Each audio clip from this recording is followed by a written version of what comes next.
নমস্কার বন্ধুরা, আমি অরিজিৎ তোমাদের সকলকে কম্পিটিটিভ গাইডেন্স বাই অরিজিতে স্বাগতম জানাই। দেখো, তোমাদের 10 তারিখে আরআরবি এনটিপিসির CBT2 সম্পন্ন হয়ে গেছে। তো এই ভিডিওটা তোমার কাছে তখনই এসেছে যখন তুমি সিরিয়াস, যে তুমি জানো যে তোমার এনটিপিসির মেন্স ক্লিয়ার হয়ে যাবে, CBT2 ক্লিয়ার হয়ে যাবে, যে সামনে তোমার আপকামিং যে টাইপিং এক্সাম বা CBTST আছে, তুমি তার জন্য প্রিপারেশন নিতে চাইছো। দেখো, আমি তোমার কাছে এই একটা রোড ম্যাপ দেখাচ্ছি, যেখানে আমি আগের বছর বা তুমি বলতে পারো এই বছরের প্রথমের দিকে ফেব্রুয়ারি মাসে যে এনটিপিসি টাইপিং টেস্ট ছিল, তো সেই টাইপিং টেস্ট আমি দিয়েছি। তো তার ভিত্তিতে আমি আমার কিছু টিপস শেয়ার করছি, যাতে তোমরা অ্যাকুরেসি সব থেকে বেশি মেনটেন করতে পারো। দেখো, আমার এনটিপিসিতে টাইপিং হচ্ছে 2455। এত কি ডিপ্রেশন! তাহলে এত কি ডিপ্রেশন মানে হচ্ছে, তুমি যদি এটাকে 5 দিয়ে ডিভাইড করো, তো অ্যাপ্রক্সিমেট 49 সামথিং কিছু একটা আসবে তোমার টাইপিং স্পিড। ঠিক আছে, এবার আমার এই টাইপিং স্পিড কি করে তুললাম আমি সেইটা তোমাদের সাথে শেয়ার করার আগে, আমি যখন টাইপিং এর জন্য প্র্যাকটিস করতাম সেই সময়ের কিছু টেস্ট আমি তোমাদের সাথে স্ক্রিনশট শেয়ার করছি। দেখো, এটি হচ্ছে তোমার স্পিডো টাইপিং টেস্টের সফটওয়্যার।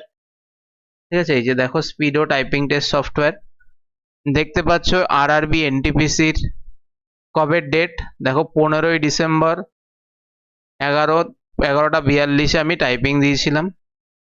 তো এইখানে আমার গ্রস স্পিড ছিল 51.06 ওয়াট পার মিনিট এবং অ্যাকুরেসি হচ্ছে 97.06%।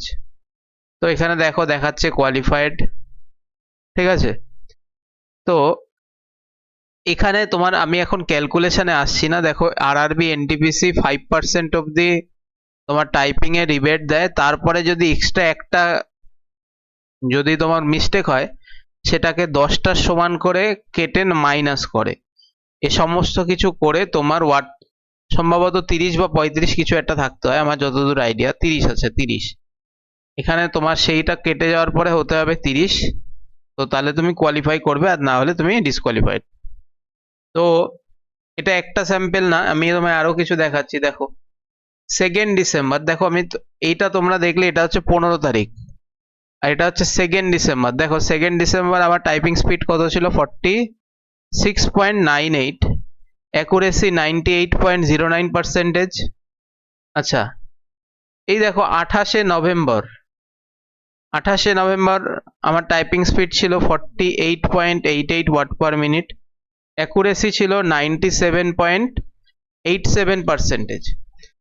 তো আমি তোমাদের সাথে এখন শেয়ার করতে চলেছি যে আমি কিভাবে এটা তুললাম, আর তার পেছনে আমার কতদিন সময় লেগেছিল। দেখো, তোমাদের এক্সাম 10ই জুলাই হয়ে গেল, আর তোমাদের টাইপিং বা সিবিটিএসটি, তোমরা যদি বলো সিবিটিএসটি, তোমাদের সিবিটিএসটি মোস্ট প্রবাবলি 15 সেপ্টেম্বরের ভেতরে হয়ে যাবে। তোমার 10 থেকে 15-এর ভেতরে হয়ে যাবে, আশা আছে। তো তোমার কাছে দেখো, এখন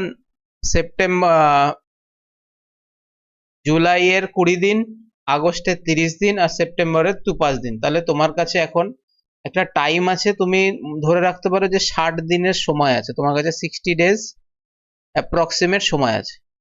এবার যে বিগিনার সে কি করে করবে? দেখো, তোমাকে ফার্স্ট অফ অল তোমাকে টাচ টাইপিং শিখতে হবে। টাচ টাইপিং মানে কি? তোমাকে 10 ফিঙ্গার টাইপিং শিখতে হবে, 10 ফিঙ্গার টাইপিং।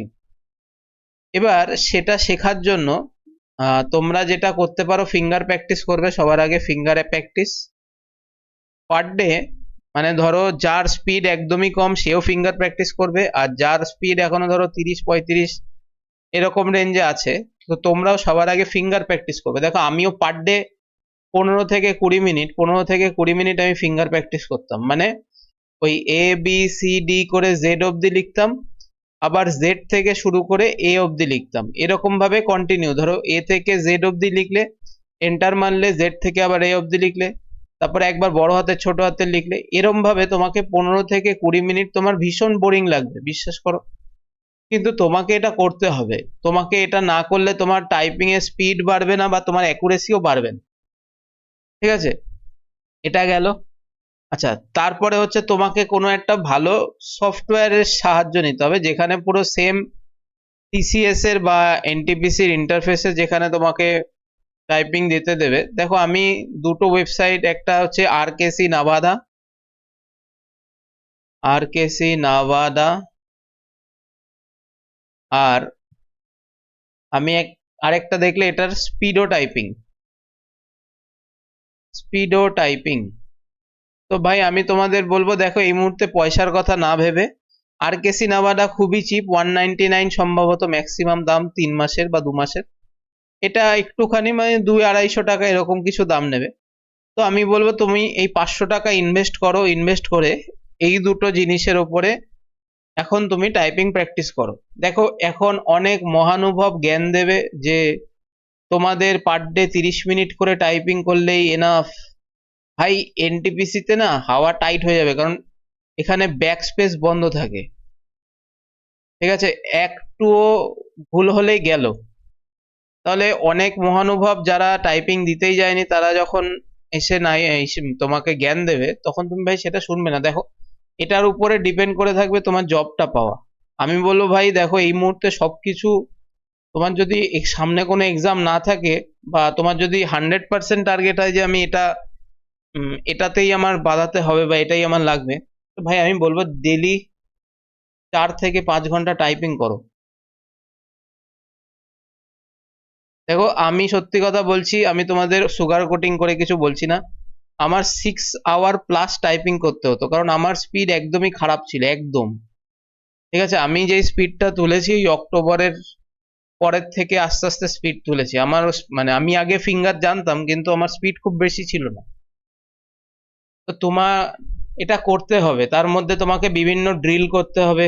ঠিক আছে, যেমন ABCD এটা বললাম, তারপরে আরো একটা আছে, যেমন ধরো আমি সেই সময় যখন টাইপিং এর প্র্যাকটিস করছিলাম, তখন বিহারের একটা চ্যানেল, আমার সম্ভবত নামটা মনে নেই, দেখে মনে পড়েছে, ভারান্নিয়াম এডুকেশন,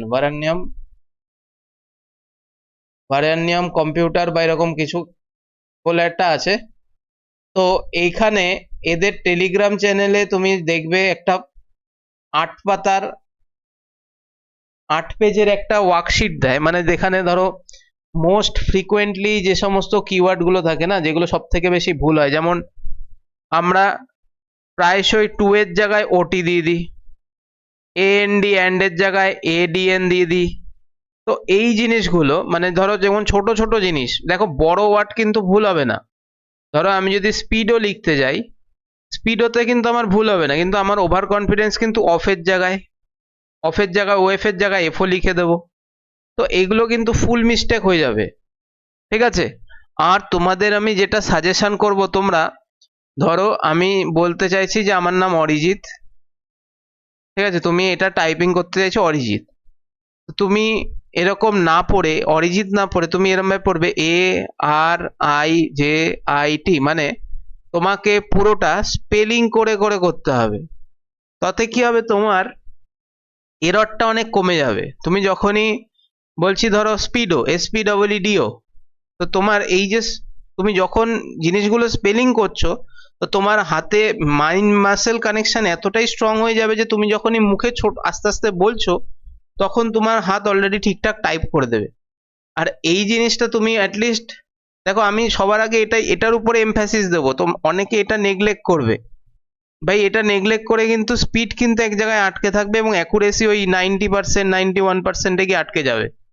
তোমাকে অ্যাটলিস্ট 95%, 96%-এর উপরে টাইপিং এর অ্যাকুরেসি রাখতেই হবে, কারণ পরীক্ষার হলে কিন্তু আমাদের অনেক টেনশন থাকে,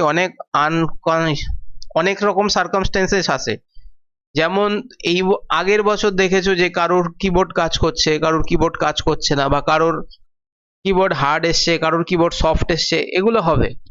ঠিক আছে, আরো একটা টিপস তোমাদের আমি বলে রাখি, দেখো তোমরা মেকানিক্যাল কিবোর্ডের দিকে যাবে না খুব একটা, কারণ যে রিসেন্ট যে সমস্ত ল্যাবগুলোতে ধরো তোমার যদি until and unless TCS Gitabitan না পড়ে, ঠিক আছে, টিসিএস গীতবিতানে ভাই আমাদের অকাতের বাইরে, বাইরের থেকে বেশি দামি কিবোর্ড ইউজ করে ওরা, ঠিক আছে, ওদের এক একটা কিবোর্ডের দামই প্রায় 4000-5000 টাকা করে কিবোর্ড মেকানিক্যাল, ওদের কিবোর্ড আলাদাই লেভেল ভাই, ওদের সাথে তোমার নিজের বাড়ির কম্পিউটারের কিবোর্ড তুলনা করে লাভ নেই। আমি নর্মালি তোমাদের সাজেস্ট করব তোমাদের একটু ডেলের যে কিবোর্ডগুলো আছে সেই কিবোর্ডগুলো, অথবা ল্যাব কেয়ারের যে কিবোর্ডগুলো আছে না, ল্যাব কেয়ারের যে কিবোর্ডগুলো আছে রিসেন্টলি, একটু হার্ড কিবোর্ড মেনলি প্রেফার করবে, একটু হার্ড কিবোর্ড, ঠিক আছে।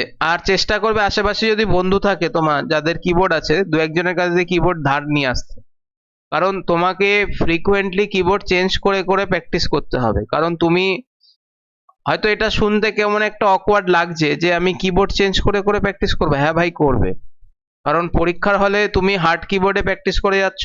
ভাই আমি নিজে মানে নিজের চোখে দেখে এসেছি বা নিজের কানে শুনে এসেছি, এমন হচ্ছে যে টাইপিং করেছে, টাইপিং করার পরে স্টুডেন্ট কমপ্লেন করছে কি, বলছে আমি সব জায়গায় রিভিউ দেখেছিলাম হার্ড কিবোর্ড অ্যাপ্লাই করে, কিন্তু এখানে দেখছি নরম কিবোর্ড দিচ্ছে, আমি পারিনি টাইপ করতে।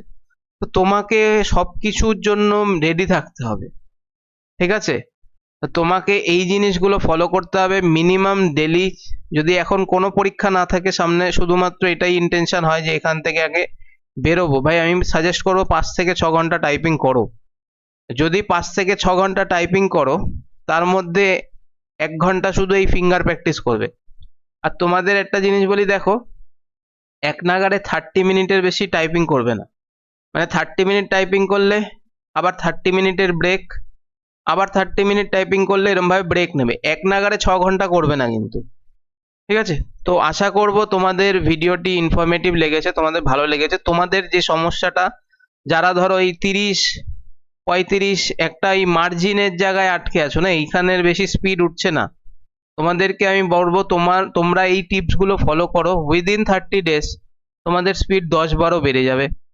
আর আমি তোমাদের একটা জিনিস সাজেস্ট করব, ফর সেফার সাইড তোমাকে 50+ টাইপিং এর স্পিড তুলে নিয়ে যেতে হবে। কারণ আমি যখন পরীক্ষা দিতে গেছিলাম, তো আমার এরকম 50, এখানে তুমি দেখছো 55, কিন্তু আমার অ্যাকচুয়ালি টাইপিং স্পিড ছিল 60 কাছাকাছি, বা 60+ কিছু কিছু সময় চলে যেত। কিন্তু পরীক্ষার হলে দেখো আমি তোমাকে বললাম যে আমার টাইপিং স্পিড হয়েছিল 49 পয়েন্ট সামথিং, তার মানে টাইপিং স্পিড আমার 10 ড্রপ করেছে, ঠিক আছে। পরীক্ষার হলে কিন্তু প্রচুর প্রেসার থাকবে, প্রচুর সবকিছু থাকবে, আর যখন টাইপ করবে কানে সাউন্ড চালাবে মাস্ট, মানে টাইপিং এর সাউন্ড দেখবে ইউটিউবে অনেক টাইপিং এর সাউন্ড আছে, পিছনে কানে হেডফোনে ব্যাকগ্রাউন্ডে চালাবে, তোমাকে প্রচুর হেল্প করবে, মানে পরীক্ষার সময় যে নার্ভাসনেস যে জিনিসটা থাকে সেই জিনিসটা তোমাকে এখান থেকে বের করতে সাহায্য করবে, ঠিক আছে। তো আশা করি তোমাদের ভালো লাগলো, ভিডিওটি ইনফরমেটিভ লাগলো। তো যদি নতুন হও চ্যানেলে, যদি তোমাদের মনে হয় যে একটুও তোমাদের হেল্প করতে পেরেছি, তো অবশ্যই তোমাদের লাইক করো ভিডিওটিকে এবং সাবস্ক্রাইব বাটনে চাপ দিয়ে তোমাদের ভালো লাগা ব্যক্ত করো। আজকের মতন এখানেই শেষ করছি, দেখা হবে আবার আগামী দিন অন্য একটি ভিডিওতে। Thank you.